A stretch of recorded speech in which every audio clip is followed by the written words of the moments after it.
Corona virus के पेश नज़र पाकिस्तान भर में रोज रात 10 बजे अजानें दी जा रही हैं ताकि अजान की बरकतों से अल्लाह हमें जल्द इस परेशानी से निकाल दे।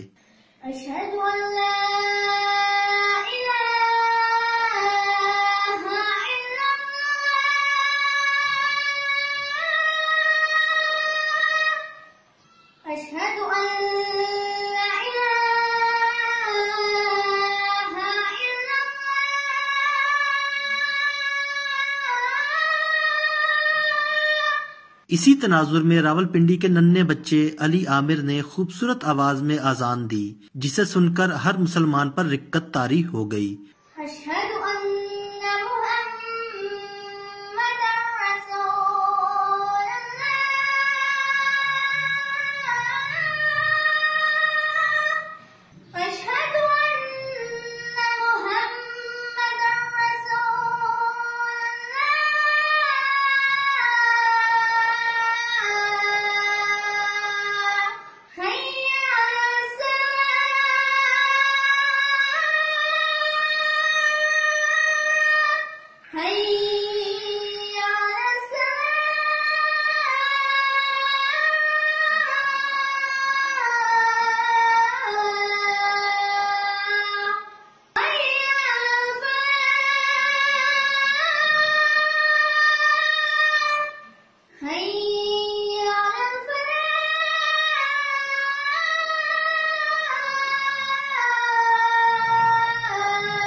अली आमिर की सहर अंगेज आवाज सुनने के बाद हर मुसलमान के मुंह से सुबहान अल्लाह और माशाअल्लाह की सदाएं निकली।